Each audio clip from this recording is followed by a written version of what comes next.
حدیث پاک میں فرمایا قبر میں سزا ملنے لگے گی تو سامنے نماز آ جائے گی، پھر کوئی سزا ملنے لگے گی تو سامنے صدقہ آ جائے گا، پھر کوئی سزا ملنے لگے گی تو کسی سے کی ہوئی بھلائی تھوڑی تھوڑی تیاری رکھو، تھوڑی تھوڑی خیر رکھو، تھوڑا تھوڑا کسی مسکین کو کھلاتے رہو، چھپا چھپا کے پیر جمعرات کا روزہ رکھتے رہو، کبھی کبھی سارے گھر میں سوئے ہوں تو رات کو اٹھ کے نفل پڑھ لیا کرو، کچھ راز نیاز کچھ نیکیاں چھپا کے رکھ لو۔ وہ بڑا کریم ہے، یہ جو چھپی ہوئی نیکیاں ہوتی ہیں ان پر بڑا ہی فضل فرماتا ہے، وہ بڑی مزیدار کام آ جائیں گی، ان کا بڑا نتیجہ نکلے گا، صبح قیامت بڑا اعزاز ملے گا، اللہ کے حضور پذیرائی ہے ان نیکیوں کی۔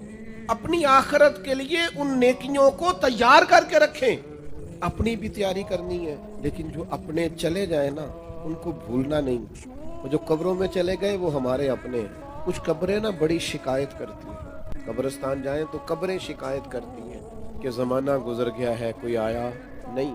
اپنے گاؤں میں اگر قبرستان کسی گاؤں میں ہے تو وہاں بھی فون کرو، بارشوں کے بعد ضرورت ہوتی ہے قبروں کا پتہ لینے، تھوڑی تھوڑی توجہ، جانے والوں کی قبروں پر جانا، ان کے لیے دعائے مغفرت کرنا۔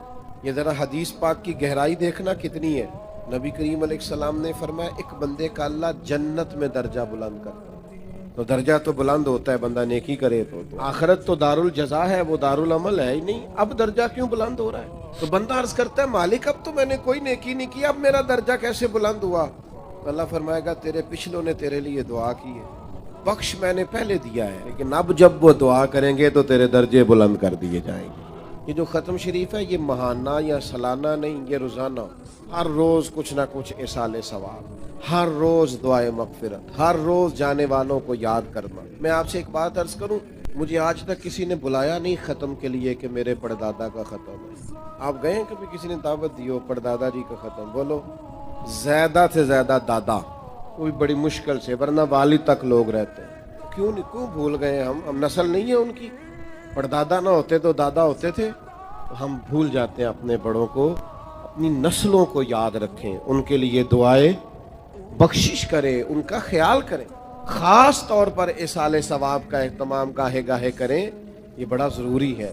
اور قریبی جب دعا مانگتے ہیں نا، جب بھائی دعا مانگتا ہے تو ذرا درد سے مانگتا ہے، بیٹا دعا مانگتا ہے تو ذرا درد سے مانگتا ہے، جب اپنے کوئی دعا مانگتے ہیں تو پھر ان کی دعاؤں کا انداز کچھ اور طرح کا ہوتا ہے۔ ایک تو اپنی آخرت کی تیاری کریں، ایک جو گزر گئے ان کو بھی بھلائے نہیں، ان کے لیے بھی تیاری رکھیں۔